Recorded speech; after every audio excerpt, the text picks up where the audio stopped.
Good evening. मैं हूं doctor Mohit Saraogi and I am the director of iris IVF centre Saraogi hospital. And आज मैं आपके साथ डिस्कस करने वाला हूं on the important topics of ovarian and uterine rejuvenation.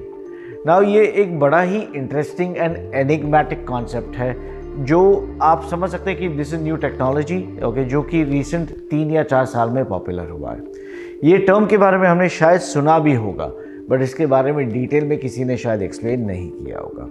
Now let's start with ovarian rejuvenation. Rejuvenation का मतलब होता है कि ओल्ड टिश्यू को रिजुविनेट करके उसको यंगर बनाया जाए, फ्रेशर बनाया जाए, and this is the concept of ovarian rejuvenation. जहाँ पे ओवेरियन एजिंग हो चुकी है, mind you I said the words ovarian ageing, ये बायोलॉजिकल या फिजिकल एजिंग से अलग हो सकता है। कई बार लेडी की एज, जैसे हमने कई बार ऑलरेडी वीडियोस में डिस्कस किया है, लेडी की एज 30 हो सकती है, बट कई बार इनमें प्री मैच्योर ओवेरियन फेलियर हो सकता है, AMH कम हो सकता है, एंड ओवरी की age could be corresponding to 38, 39, may be even 40 years.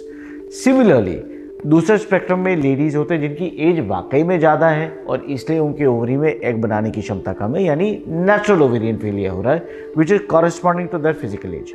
So ovarian failure चाहे वो प्री मैच्योर हो या एज रिलेटेड हो, इसमें ओवरी के अंडे बनाने की क्षमता कम हो जाती है, ओवरी में अंडे की क्वालिटी कमज़ोर हो जाती है, एंड इससे जाहिर है कि आप नेचुरल ट्राई करो, IUI ट्राई करो या IVF ट्राई करो, अगर अंडे कमज़ोर है तो एम्ब्रियो कमज़ोर होंगे, एम्ब्रियो कमज़ोर है तो रिजल्ट में अपनी कमज़ोरी होगी। नाउ कई बार लेडीज़ IVF के ट्रीटमेंट के द्वारा आगे बढ़ते भी हैं, बट इसमें कई बार एग की क्वालिटी अच्छी नहीं निकलती, एम्ब्रियो अच्छे नहीं बनते, कई बार IVF फेल भी हो जाता है, एंड देन हम एक रोड ब्लॉक पे आ जाते हैं कि भाई आगे हमारे पास ऑप्शंस क्या है। एक ऑप्शन जो उनके साथ कई बार डिस्कस किया जाता है वो होता है एग डोनर का, यानी दूसरी लेडी का एग ले करके हस्बैंड का स्पर्म लेके एम्ब्रियो बना के यूट्रस में डाले। बट काफ़ी कपल्स ऐसे होते हैं जिनको ये एक्सेप्टेबल नहीं होता, वो लास्ट रिसॉर्ट ऑप्शन रखना चाहते हैं। सो फिर इन लेडीज़ के लिए ओवेरियन रिजुविनेशन एक इंटरमीडिएट और न्यू टेक्नोलॉजी है जिससे हम पॉसिबली एग की क्वालिटी और एग की क्वांटिटी सुधार सकते हैं। ना ये टेक्नोलॉजी में पहले लेडी का खुद का ब्लड लिया जाता है अराउंड 20 ml, और इसको लैब में प्रोसेस करके इससे PRP बनाया जाता है, यानी प्लेटलेट रिच प्लाज्मा। ना ये जो PRP होता है इसमें कई सारे ग्रोथ फैक्टर्स होते हैं, खासकर प्लेटलेट्स से डिराइव ग्रोथ फैक्टर्स, जो कि आप किसी भी टिश्यू में अगर इंजेक्ट करें तो वहाँ पे न्यू एंजियोजेनेसिस मतलब न्यू ब्लड वेसल्स बन सकते हैं, और न्यू ब्लड वेसल्स बनने से उस एरिया का लोकलाइज्ड ब्लड सप्लाई बढ़ाया जा सकता है। Now PRP technology medical science में कई जगह यूज़ होती है, जिनमें जॉइंट्स घिस चुके होते हैं उनमें कई बार जॉइंट्स में इंजेक्ट किया जाता है, किसी में हेयर लॉस होता है उनमें स्कैल्प पे इंजेक्ट किया जा सकता है ताकि हेयर ग्रोथ प्रमोट करे। और यही चीज़ अगर हम ओवरी के जो आउटर सरफेस है जिसको कि हम कॉर्टेक्स बोलते हैं उसमें इंजेक्ट करें तो ये ओवरऑल ओवेरियन वैस्कुलरिटी या ओवरी का ब्लड सप्लाई बढ़ा सकता है। इससे इंजेक्शन या हार्मोन की डिलीवरी ओवरी में इंप्रूव हो सकती है, एग की क्वांटिटी और एग की क्वालिटी में भी इम्प्रूवमेंट आ सकता है, और यही फंडा रहता है ओवेरियन रिजुविनेशन का। तो इसमें पहले ब्लड से PRP बनाया जाता है और इसको ओवरी के सरफेस में इंजेक्ट करते हैं। नाउ इसको भी इंजेक्ट करने के 2 तरीके होता है। एक होता है सिंपलर मेथड जहाँ पे हम लेडी को शॉर्ट एनेस्थीसिया दे के इंटरनल सोनोग्राफी करके नीचे से नीडल ओवरी में डाल के वहाँ पे ड्रग इंजेक्ट कर सकते हैं, बट इसमें रिजल्ट्स इतने अच्छे कई बार नहीं होते, क्योंकि कई बार जो मेडिसिन इंजेक्ट होता है वो डीपर लेयर यानी मेडुला में इंजेक्ट हो जाता है, या आउटर सरफेस तक रिस्ट्रिक्ट नहीं रहता।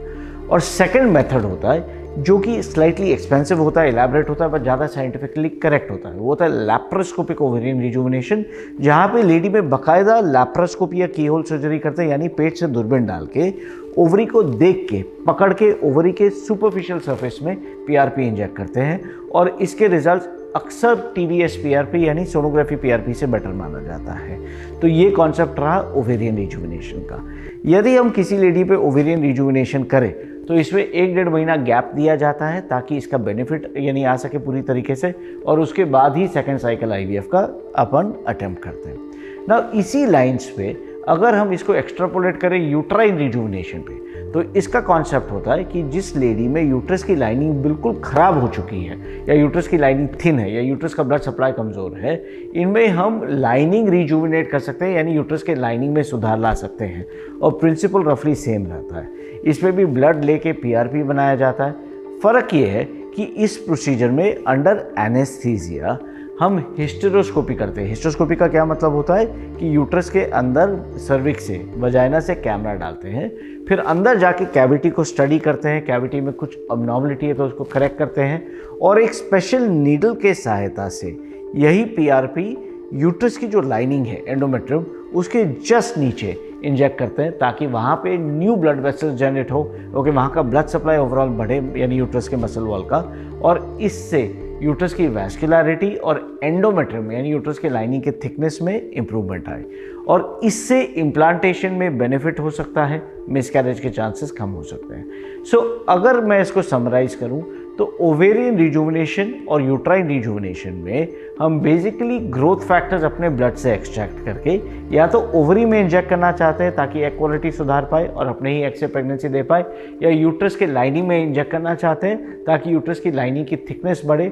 और अपने इम्प्लांटेशन के चांसेस बढ़े, मिसकैरेज के चांसेस कम हो जाए, खासकर in cases of recurrent implantation failure due to thin endometrium. I hope ये वीडियो आपको यूजफुल लगा हो। If so, do subscribe to our channel. Thank you. Have a good day.